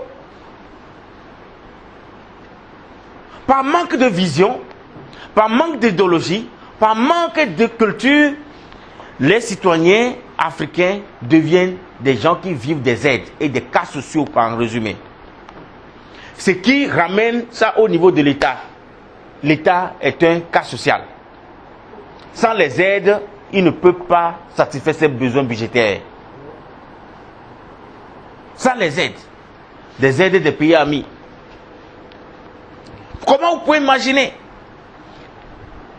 que le Togo, la Corée du Sud offre, fait don d'une ambulance qui a coûté combien? 2 ambulances qui ont coûté 73 millions. Mais je vais vous dire, l'heure de vol de l'avion présidentiel coûte en moyenne 5 000 $. L'heure de vol. Oui. 1 heure. S'il va à Paris, ça fait 6 heures de vol. Multipliez 6 heures par 5 000 $. Retour encore, ça fait 6 heures, ça fait 12 heures. 60 000 $. Vous calculez ça en francs CFA. On peut, la dire qu'on aller-retour pour acheter une ambulance. Et c'est un pays ami qui nous donne ça. Pour nous, c'est une insulte. Parce que nous sommes des cas sociaux. Et on est content, on exhibe ça. Quelle est la valeur de l'ambulance? 73 millions. Question, oui. Alors, moi, il y a cette question-là qui m'est venue par rapport à l'intervention du camarade. Comment peut-on expliquer le fait que le citoyen qu'on voulait valoriser, ce dernier, on le met à la tête d'une société. Il gère mal quand c'est au niveau État. Mais qu'on lui demande d'être au niveau privé, il va bien. Et que quand il se retrouve au niveau privé, il gère bien. Comment est-ce qu'on peut expliquer ça? Quand il se trouve de l'autre côté, il gère mal. Mais quand il se trouve de ce côté, il gère bien. Comment est-ce qu'on peut expliquer? Qu'est-ce qu'on appelle relation contre nature, camarade? Cite-moi une relation contre nature. Et puis je vais te répondre. Moi, je sais pas. Aïe. Une relation contre nature, c'est quand tu vois garçon se marier entre eux. Ça, c'est une relation contre nature. Quand tu vois un homme coucher avec un cheval, ça, c'est une relation contre nature. Camarade, c'est ça, non? On peut dire, oui, on peut dire que c'est une relation incestueuse aussi. C'est contre nature parce que, bon, quand l'entrepreneur ou bien le spécialiste est au niveau du public, qui traite d'une entreprise publique, qui contrôle qui? En réalité, qui contrôle qui? Nous sommes dans la même calebasse, nous sommes dans la même assiette. Alors que c'est le privé, voilà, il a une gestion assez sur les résultats. Donc voilà. Ok, moi je voulais demander, souvent dans notre pays, on voit que plusieurs entreprises sont dirigées par des étrangers. Mais le problème qui se pose, c'est que est-ce que l'État ne trouve pas les gens compétents pour pouvoir diriger ces entreprises ou bien, moi je ne comprends pas. Alors camarade, avant d'arriver sur la jeune camarade, en fait, l'activité économique là, ce n'est pas le rôle de l'État. Ce n'est pas son rôle. Quand ce n'est pas ton rôle, tu essaies là, tu vas te taper poteau. Tu vas essayer, hein, mais tu vas taper poteau, comme les Ivoiriens le disent. Le camarade a brossé un peu. Effectivement, il y a une obligation de résultat chez le privé, parce qu'il a des engagements auxquels il doit. S'il n'obéit pas, on risque de fermer son entreprise et son argent, son investissement est mort. L'État ne se soucie pas du retour sur investissement. Quand il construit la route pour aller dans un village qui n'a pas besoin de route mais qui a besoin plutôt de tracteurs, il ne se soucie pas du retour sur investissement. Il ne fait pas ses analyses. C'est ainsi quand il construit également, quand il crée des entreprises, il dit que c'est pas les moyens par lesquels il va absorber le chômage. Mais ce n'est pas ça. Ce n'est pas en créant l'entreprise, être propriétaire des entreprises qu'on va absorber le chômage. C'est quand on garantit le droit à la création de richesse et qu'on fait tout pour que ce droit soit réel et que tout les gens puissent jouir de ce droit, qu'on absorbe le chômage. Donc quand il se sert par ces moyens détournés, il ne réussira jamais. C'est le cas par exemple des microfinances. Aucun pays au monde à économie forte n'a jamais expérimenté les microfinances. Les Européens sont passés à l'industrialisation, c'est les banques qui ont financé l'industrialisation et non les microfinances. C'est quand ils échouent à satisfaire le besoin de financement des populations qu'ils passent par ces moyens détournés, tronqués. Et ça, est-ce que ça réussit? Les microfinances ont appauvri davantage qu'ils n'ont enrichi les gens. Parce que ce n'est pas normal. C'est les banques qui financent. Ce sont les professionnels de donner l'argent, de vendre de l'argent. Et tout le monde se lève et il fait la microfinance. Ils ont quelle qualification? À partir de quelles ressources ils prêtent de l'argent aux gens? Les gens rentrent sans crédit. Quand ils rentrent dans le microfinance, ils reçoivent avec crédit et puis ils fuient leur maison.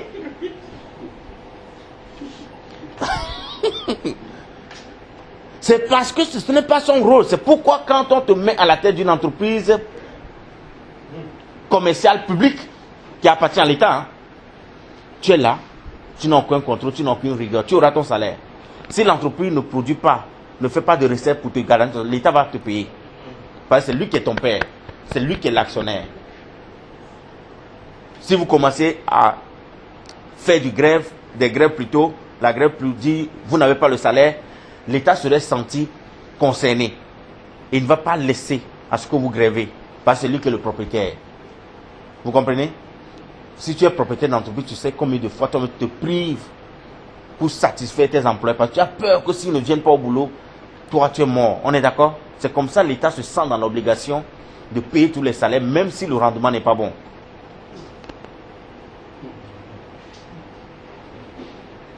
C'est bon?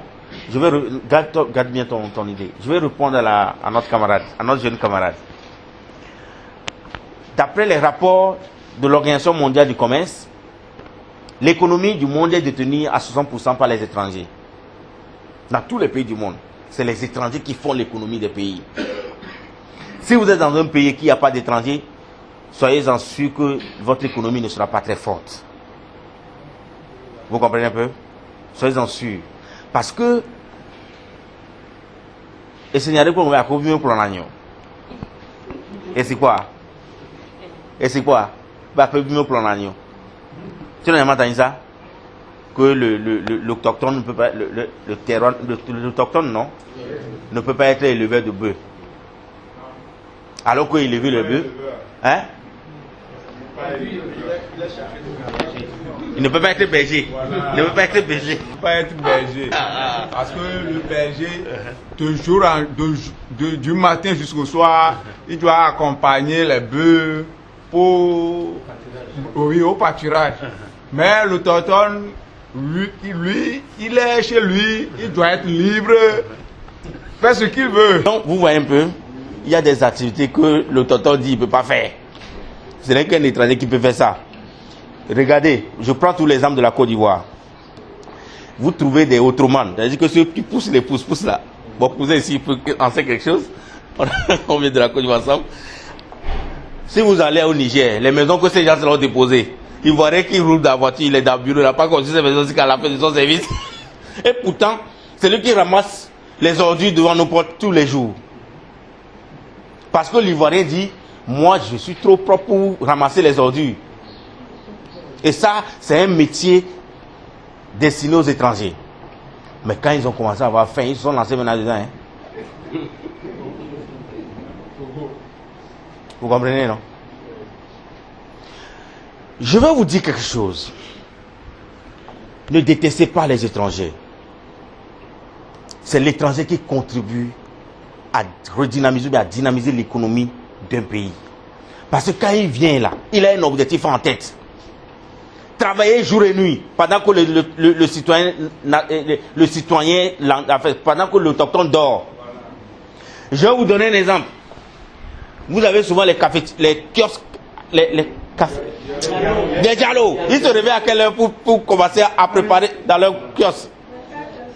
Regardez si un Togolais tient les mêmes kiosques. Il vient à 9h. Hein? Il fait à quelle heure? Je vous donne un exemple qui m'a fâché en 2013. Je suis venu en mission à Lomé. On m'appelle brusquement pour une réunion. Alors que moi, ma journée devait commencer à 14h. Moi, on m'appelle qu'à 10h, il devait être à une réunion. Et je cherche maintenant, à 10h. Donc, je me lève à 7h, je cherche des blanchisseries pour repasser mon costume. 7h30, je n'ai pas trouvé. Je suis venu jusqu'à Rédanaoui. Les blanchisseries étaient fermées jusqu'à 8h. On me dit d'aller maintenant dans le marché. Je vais dans le marché, à Blony, ici, quoi. Et puis, je tombe sur un Togolais, quelqu'un qui est en train de repasser les chemises. Et puis, je lui dis, écoute-moi, je suis tellement en retard, mon costume est froissé. Je veux que tu me repasses mon costume. Eh bien, même je vais te donner 2000, tu vas me repasser ça. Eh bien, alors qu'il repasse un habit à 100 francs. Je lui propose jusqu'à 2000. Le gars dit non, ben, dans les dit. Il n'y avait personne à côté de lui. Comment vous trouvez ça? Hein, camarade? Comment vous trouvez cet esprit? Bon, moi je dirais que c'est comme on l'a dit depuis le début, c'est la culture. C'est manque de culture, manque d'objectifs. Oui, il ne sait pas si il est conscient de cet acte-là, lui-même, s'il rentre en lui-même, il est conscient. Voilà, ce qu'il cherche au marché là-bas. Et le soir, il va rentrer à la maison, et il va nourrir sa famille. Bon, il ne sait pas s'il veut vraiment booster son travail ou bien il veut se contenter du peu. Donc vraiment, on a besoin de se réveiller. Et je tombe sur un Ibo. Je tombe sur un Ibo qui dit que normalement c'est 200, mais quand je suis pressé de donner 500. Le Togolais a refusé 2000. Le Ibo a pris 500, il m'a fait ça, je suis parti. J'ai une préoccupation au niveau de l'éducation togolaise parce que oui, vas-y. j'ai une préoccupation au niveau de l'éducation parce que je ne suis pas, ou bien je ne présente pas où se trouve l'éducation que nous acquérons à l'école. Parce que depuis bas âge, nos parents nous envoient, ils disent qu'ils ont souffert et dans les milieux ruraux et nous envoient à l'école dans le but de réussir. Mais au final, c'est quoi? Parce que après le bac, on va décider d'aller au campus. Mais en vérité, si tu as le bac, tu es diplomate, ou tu as un certificat qui montre que au moins tu es acteur ou bien tu es intellectuel. Mais maintenant, on dit le système LMD. Donc après le bac, nous sommes obligés d'aller au campus. Et ce campus-là, c'est rien que, et si nos grands frères nous en parlent, oui, ça décourage. Mais au final, on dit que c'est l'école qui fait de nous présidentes et autres, mais je ne trouve pas le rapport qui existe entre cela. Et nous sommes obligés maintenant de fuir notre pays pour aller rechercher de l'emploi, soit à l'étranger. Et maintenant, à l'étranger, on dit que nous fuyons nos pays, c'est perte de cerveau et autres. Mais ça nous garantit au moins de revenir pour satisfaire nos parents, que de nourrir nos parents, de les rendre fiers en quelque sorte. Mais et l'éducation que nous avons acquis et nos certificats, c'est comme si c'est du gaspillage. Mais je ne sais pas, c'est une obligation pour nous les enfants d'aller à l'école. Mais je ne vois pas le but de cette éducation-là. En tant qu'élève, avoir tous les diplômes à la main, mais devenir chômeur ou bien chômeur, je ne sais pas. Oui, en fait, ça décourage. Ça décourage. Quand elle passe, ça me fait mal au cœur. Oui, camarade.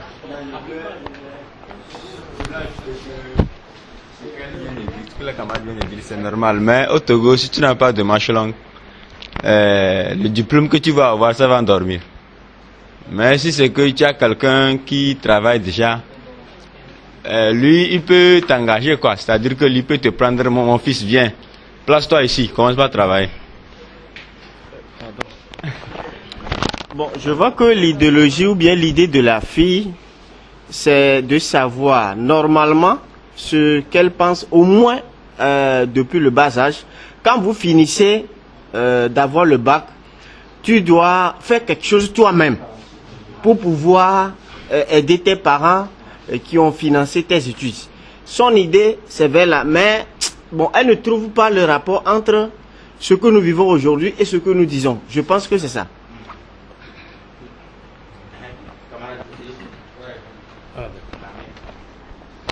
Oui, je reviens chez celui qui repasse les habits au marché. Oui, ça, je voulais bien comprendre. Je suis au marché pour l'argent. Non pas pour le tas d'habits qui est devant moi. Pour gagner l'argent. Il dit qu'il a assez d'habits à réparer que les 2000 francs là, il ne veut pas les prendre. C'est que c'est l'éducation aussi ou bien c'est le manque de... Je ne comprends pas là-bas. C'est le manque de quoi? Oui, il faut que vous me répondiez. S'il vous plaît, il semble que nous sommes un peu acculés par le temps, de deux, par rapport à ce dernier, si le gars même était ici, on allait lui poser la question. Oui, parce que tout à l'heure, moi j'étais à Gossimé, j'ai voulu qu'on me braise une pintade. J'ai demandé à Issa, c'est le brochetier, mais il m'a dit qu'il va le faire à 1000 francs. Mais que si c'est une seule pintade, il ne peut pas le faire à l'heure là. Je lui ai dit, Issa, je te donne 1500. Il a pris en même temps. Et j'ai envoyé un cousin chercher à 19h. Vous voyez, les étrangers, ils savent ce qu'ils sont passés chercher. Merci. Vous imaginez... Et, pardon, ma soeur, je ne sais pas si tes grands frères t'ont parlé du LMD qui se définit par le laisse-moi dormir. On continue. Bon, j'ajoute en disant que la culture togolaise, nous n'avons pas d'objectif. Nous n'avons pas d'objectif. Mais à partir de cette formation, il faut que chacun d'entre nous a un objectif. Si ce monsieur qui était au marché le jour-là, s'il avait un objectif, dans 2 minutes, il pouvait faire ça et prendre l'argent là pour mettre dans la poche avant de continuer les autres. Puisque les autres habits qui étaient là, ces personnes ne sont pas présentes. Il faut travailler. C'est une question d'objectif qui rejoint la question que le grand frère a posée, camarade a posée, par rapport à le travail au niveau du public et privé. Parce que quelqu'un qui travaille au privé a un objectif fixé et obligation de résultat à la fin de l'année. Mais de l'autre côté, comme c'est, je ne sais pas comment l'appeler, même si tu n'as pas d'objectif, tu es payé. Donc, fiction, oui, il faut avoir un objectif. Merci.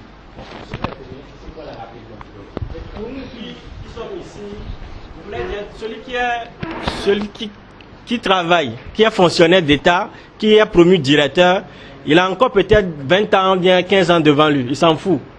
Il va prendre son argent à la fin du mois. Mais celui qui est nommé dans le privé, qui est directeur, il a un contrat de 4 ans.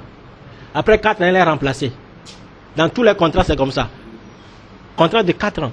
Ce qui veut dire que tu as une obligation de résultat. C'est ce qui te donne un nom. Que après ça, on pourra te reconduire ou on va te remercier. Donc, il ne va pas fonctionner de la même manière que celui qui est à la tête d'une entreprise étatique. Je voulais apporter cette précision-là. Avec ma soeur, je pourrais dire qu'on est passé par là. C'est un début de prise de conscience. Il faut prendre conscience d'un fait pour pouvoir changer ce fait-là. Maintenant que tu as pris conscience de ce fait, il faut changer. Et après le bac, commence par faire quelque chose. Définissons notre vision, définissons nos objectifs. Et travaillons dessus. Nous avons trop peur. Le Togolais a peur. On a peur du manque. On a peur de souffrir. Alors que si on ne souffre pas, on ne peut pas gagner. Jamais. Même si tu trouves un emploi, c'est pour aller relever des défis. Qui dit relever des défis veut dire passer par des situations difficiles. Maintenant, pourquoi ne pas commencer chez soi et après tout, pour qu'on puisse te faire appel? Travaillons toujours sur la culture d'excellence. C'est très important. Merci beaucoup. Moi-même qui suis devant vous depuis ici, j'ai fait de maçon en Côte d'Ivoire. Oui. Je l'ai accompagné, lui c'est un architecte, je l'ai accompagné au chantier. Mais ça n'a pas enlevé en moi mon rêve de devenir king que je suis. Il peut en témoigner. Vous savez pourquoi? Parce que j'étais à l'étranger, donc j'avais un objectif de réussir ou rien. Donc, quand j'attends les discours des fois pour dire les étrangers, j'ai écouté par exemple le discours d'un président d'un parti, PDR ou bien quelque chose comme ça. Ils ont fêté leur anniversaire dans la semaine. C'est FDR. Et ils citent que oui, on donne les contrats aux étrangers. J'ai dit, mais attends, est-ce que vous entendez même, vous qui vous aspirez diriger le pays un jour et puis vous détestez les étrangers, vous savez de quoi vous parlez? Moi, j'ai fait toute ma vie à l'étranger. Donc, quand on parle d'étrangers, je me sens moi-même concerné d'abord. Aucun pays ne peut se développer sans les étrangers.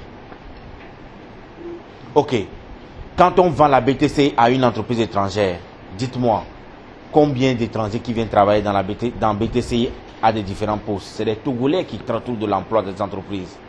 En ce moment-là, c'est l'étranger qui a eu la... Puisqu'on ne travaille pas pour garantir le droit à la création de richesse des Togolais. Les Togolais ne sont pas compétitifs. Ils n'ont pas de richesse à la base pour pouvoir racheter ces entreprises. Ce ne sont que des fonds qui viennent, ce ne sont que des étrangers qui peuvent postuler ou manifester d'intérêt à racheter ces entreprises. Si à la base, la culture de droit à la création de richesse existait dans nos pays, on aura trop de milliardaires. Vous pensez qu'on vendait la même chose au Burkina Faso que c'est un étranger qui allait vendre, qui allait acheter? Non, c'est les Burkinabés eux-mêmes qui l'achètent. Parce que les citoyens burkinabés des Aladis sont plus riches que l'État burkinabé. Au Togo, l'État est plus riche que les citoyens. En fait, moi, j'aimerais ajouter quelque chose là. Hein.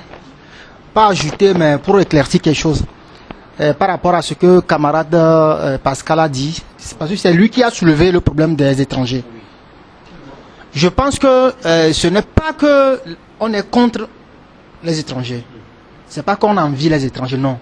C'est parce que quand les étrangers viennent installer leurs entreprises ici, ou bien sont venus acheter les entreprises de l'État, le bénéfice et la grande partie des recettes, ils le blanchissent, ils l'emportent chez eux.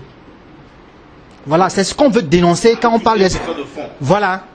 C'est ce qu'on veut dénoncer quand on parle des étrangers.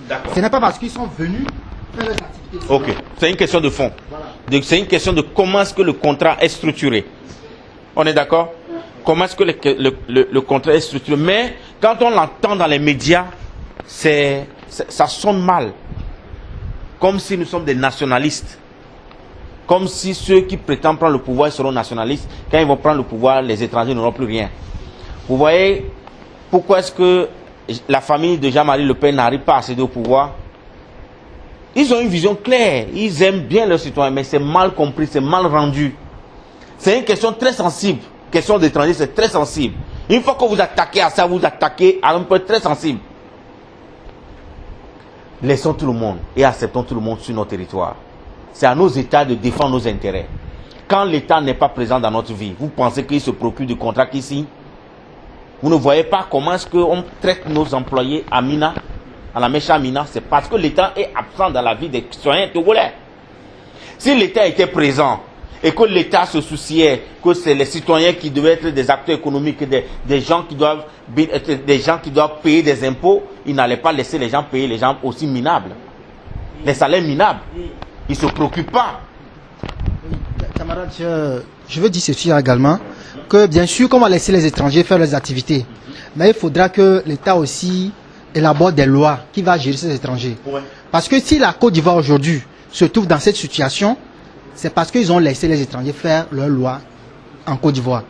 Donc il faudrait que quand les étrangers viennent dans nos pays, qu'on élabore des lois qui vont régir leur déplacement, leur aller-retour, leur déplacement, leur manger, tout ça là. Sinon, ils vont venir prendre le pays en otage et c'est ce qui se passe dans les pays là qui va se passer chez nous. Chez nous, ou bien quand les Togolais vont dans les autres pays, surtout en Europe, mais d'abord même, vous n'êtes pas autorisé à faire n'importe quelle activité. Ça, vous êtes d'accord avec moi? Bien sûr. Dans les autres pays même. Il y a des activités qui sont réservées uniquement aux nationaux. Et même s'il arrivait que vous menez certaines activités, vous êtes contrôlé. Vous êtes contrôlé. Mais est-ce que c'est le cas ici? Est-ce que c'est le cas, surtout dans la plupart des pays africains? Est-ce que c'est le cas? Voilà, c'est ce que nous disons que non. Bien sûr, on va accueillir les étrangers, mais il faudrait qu'ils suivent certaines règles. Voilà. Alors, nous venons de démontrer, depuis le début de notre développement, qu'en fait, l'État n'a pas de richesse. Il n'en a pas assez. Il n'arrive même pas d'abord à collecter des recettes pour faire face à son budget. Comment est-ce que cet État-là peut distribuer les richesses aux citoyens? Vous savez comment ça se passe? Dans les pays européens, l'État se préoccupe des citoyens et fait tout pour que chaque citoyen soit un acteur économique, pour ne pas être un cas social. C'est la seule façon pour l'État de garantir la répartition équitable à tous les citoyens. C'est de voter des lois pour améliorer les conditions. Répondre à cette question, pourquoi les banques ne financent pas nos nanabèzes? Pourquoi les banques ne financent pas les cultivateurs? L'État doit trouver la solution et rendre propice l'environnement pour favoriser le financement des banques au niveau de chaque secteur d'activité. Et c'est en cela que l'État jouerait le rôle pour garantir la jouissance du droit à la création de richesse à chaque citoyen.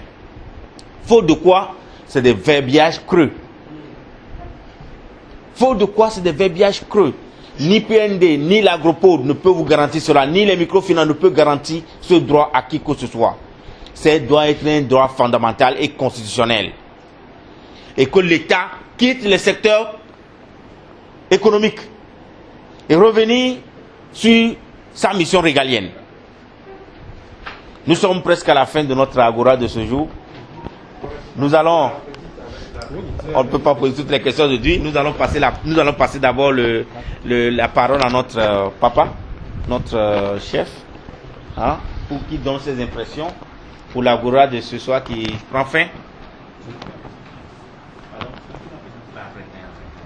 Donc, nous demandons à notre papa, et je ne sais pas comment ça se dit ici, mais c'est là. Je veux qu'on donne la parole. Oui, ça va. Oui. Pour qu'il donne ses impressions. Tu peux intervenir pour l'inconnu.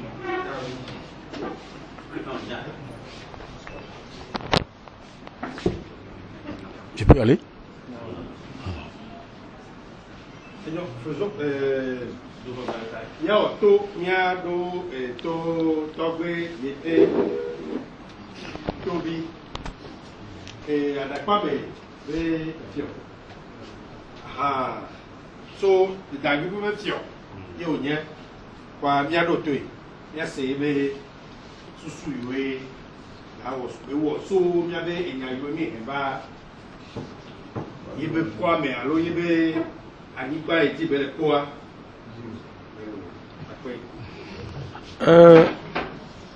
ma parole, je remercie beaucoup votre assise ce soir.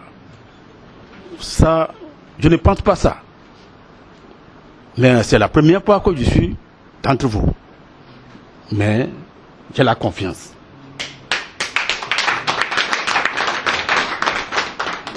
Et pour toutefois continuer. Mais j'ai une idée maintenant à vous dire. Il faut que nos enfants suivent. Je dis bien nos enfants. Parce que c'est l'avenir. C'est l'avenir qui compte. Nous avons trouvé notre part. Il reste nos enfants. Votre société doit associer nos enfants également.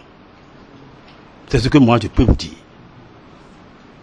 Ce que vous avez dit ce soir, ça, je suis beaucoup énervé sur ça.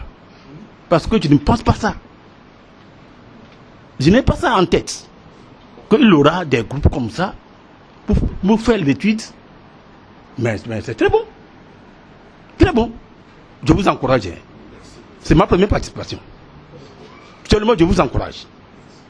Il faut aller maintenant avoir quelque chose. Si vous n'avez pas trouvé les choses au Togo, vous le trouverez ailleurs. Je vous en prie. Ne vous découragez pas. Ne pas se décourager. Je vous encourage. Si vous avez besoin de quelque chose de moralité, venez chez nous. Nous sommes là.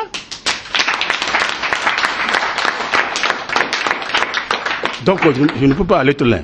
Parce qu'il n'y a pas de maintenant à de temps. Donc, je vous laisse maintenant pour vous remercier.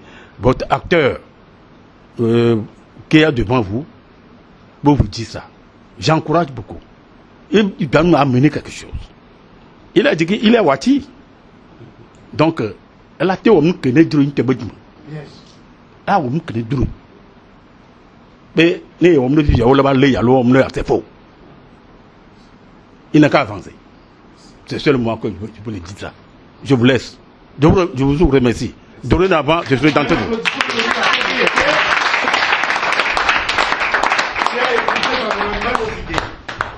Une fois encore, merci beaucoup. Nous allons passer la parole à notre camarade et grand frère qui nous a accueillis.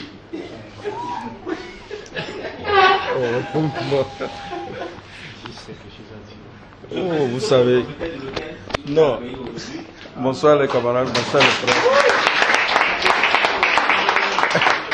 Je voudrais que vous gardez mes mains, s'excuser beaucoup parce que nous adoration.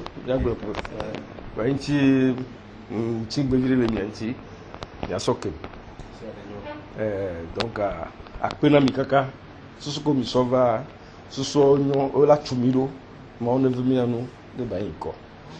D'accord, il tombe ça. Mais n'importe quoi, ni encouragé, nous a permis ni a pas permis. À peine mikaka.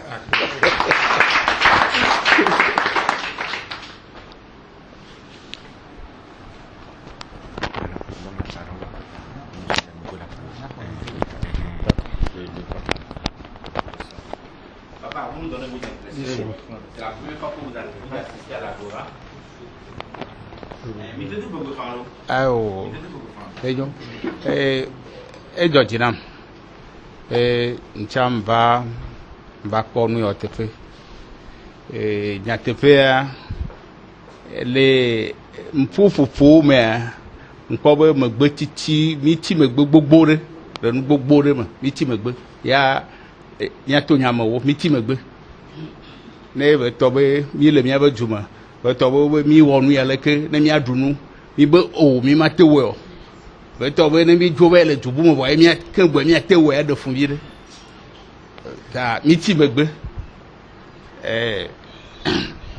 ya be ngono la gbon nya de nya ka be gbon ajojina be i chan i to fi ro po mi mo do mi le fi e be ja mi do ya po kan bo egbe mi le sesen ro bo mi le vide beto do ra do ya kan bo la nya nu ne droit ya kan gwe ne so ba lem de anya be e kan itu nde mo pa mo toto ele mi gba fon no mo toto apena mi abo susu apena mi ke mia no toji ne mi gba se mi akwa mi abe so mi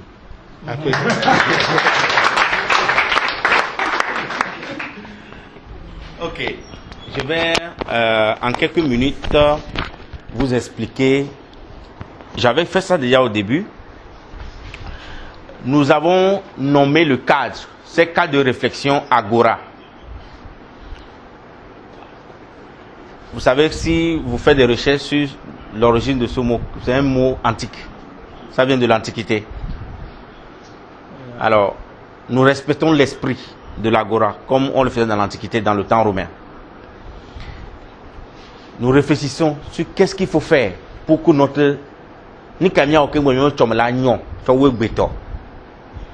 Nyon mi le modi mi di cha, mi le di cha ko na mele yo. Ni ka nyon la nkoto ogbo, ni ka na mi mate ole mi ogbo. Ne mi ole mi ogbo der ki mi atra silentio. Susume. Pour nous, parmi nous ici, il y a des futurs parlementaires. Il y a des gens qui décideront demain d'être des députés. Quand vous serez au Parlement, réfléchissez comme des éco-souverainistes. Quand vous allez voter les lois, réfléchissez comme des éco-souverainistes.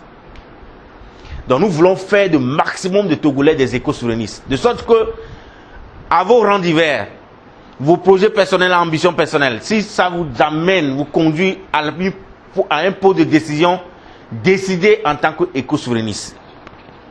Qu'on vous nomme demain à la tête d'une entreprise d'État, soyez excellent et non médiocre. Parce que les éco-souverainistes sont des excellents. Si demain vous êtes à l'hémicycle, quand vous devez voter les lois, orientez les lois pour que cela puisse garantir la jouissance du droit à la création de richesses aux Togolais. Qu'une loi qui est contre cela ne serait pas du tout productive pour nous. Et c'est ça notre mission. Faire des Togolais eux-mêmes les acteurs de leur devenir. Pour qu'on ne soit plus des cas sociaux. Qu'on soit des acteurs économiques. C'est l'objectif. Notre ambition, nous sommes très disponibles. Nombreux sont des orateurs. Je suis un orateur. Je ne suis pas le responsable de l'Agora. Mais je suis l'initiateur de l'idéologie. L'Agora n'a pas de responsable. Tout le monde est responsable. Tout le monde parmi nous est un orateur. C'est ainsi, vous verrez le camarade Paul animer l'Agora prochain. Nous voudrons, si vous voudrez bien, les habitants de Arakwame, faire le plus grand Agora du Togo à Arakwame. Nous nous réunissons tous les jeudis soirs. C'est notre rendez-vous. Vous allez à l'église les lundis, les dimanches. C'est bien. Vous apprenez les nouvelles de Dieu. Mais à la fin de la journée, jeudi doit être le rendez-vous de la connaissance qui nous permet d'aller en avant. Dimanche, c'est pour garantir le paradis. Mais jeudi, c'est pour garantir notre vécu sur la terre. Pour qu'on ne meure pas de faim. Rappelez-vous de ça. Donc nous voudrons bien compter sur vous. Et que, à partir d'aujourd'hui, que ce soit une série d'Agora qui commence à Adakwame, nous viendrons. Nous voudrons bien que cette manifestation vienne de votre part. Notre papa est derrière. Il a déjà donné sa bénédiction. Et nous serons toujours présents pour animer des thèmes avec vous. Le prochain thème de l'Agora, qu'ils vont décider les lieux, nous allons parler du fichier national. Ce fichier, c'est ça qui manque. C'est pourquoi dans nos pays africains, nous avons tous les problèmes. Il y a quelqu'un qui naît au Togo jusqu'à mourir, on ne sait même pas s'il a existé. Pourquoi? C'est à cause de ce fichier national que les banques, le manque de ce fichier national que les banques n'arrivent pas à financer au Togo. Et au Togo, on se préoccupe seulement du fichier électoral. Alors que le fichier national est plus important que le fichier électoral. Nous allons débattre ça le jeudi prochain, à l'Agora prochain. Nous invitons à retourner chez vous. Nous voudrons offrir un rafraîchissement à tous ceux qui sont présents. Et nous, on a le temps contre nous, qui sont venus d'ailleurs. Mais ceux qui sont dans Arakwame, vous allez rester pour des rafraîchissements. Et si vous décidez entre vous de nous accueillir très prochainement, vous verrez le couple à Pemagnon plutôt, qui nous communiquera le programme et nous serons très disponibles pour ouvrir l'Agora de façon permanente dans votre quartier. Merci et bon retour. Et pardon, rapidement, pour 2 minutes rapidement, nous avons un camarade éco-souverainiste parmi nous qui fait quelque chose d'extraordinaire. Voilà. Alors, il s'appelle Pascal. Nous voulons manger togolais. on ne veut plus importer du riz. J'ai demandé un jour à un ami, pourquoi est-ce qu'on ne finance pas le riz au Togo? Il dit, c'est pas. Mais je vais vous dire pourquoi on ne finance pas le riz au Togo. Aucune banque, quel que soit ton projet de culture de riz, ne peut te financer. Parce que si on te finance, tu ne paieras pas assez d'impôts pour que l'État puisse rentrer dans ses recettes. Mais si on importe le riz, il pratique 50% sur le droit de douane. Donc si les banques financent le riz production locale, les riz ne peuvent pas. Donc c'est pourquoi on ne finance pas le Togo. Voilà la réponse. Donc lui il produit. Même sans financement, il produit et il vend, c'est très doux. Ok, rebonsoir camarades. Moi c'est Pascalus Méchant Agbessi. Donc je suis technico-commercial à la société Innove Concept Groupe Sal. Donc nous faisons dans le riz local. Tout à l'heure dans l'intervention de l'orateur, il y a quelque chose qui m'a tiqué. Quand il parlait du cas du cacao, hein, que le chocolat est fait maintenant plus à base du cacao, mais bon, de façon industrielle. Et nous remarquons malheureusement que c'est aussi le cas du riz. Parce qu'on nous amène des riz importés qui ne sont pas de nature à garantir notre santé. C'est-à-dire, c'est comme ça on a eu vent, à un moment donné, des riz en plastique sur le marché. C'est très dangereux. Nous, on a décidé de produire du local pour la population togolaise. Nous prônons la santé de la population togolaise. Alors nous faisons dans le riz local que nous commercialisons sous le nom, la marque Régal. Alors, nous avons déjà essayé de distribuer. On a fait acheter et goûter aux gens. Et les gens ont témoigné de la qualité de notre riz. Et ce soir, on me donne l'opportunité de vous le présenter encore. Et je vous remercie pour votre aimable attention.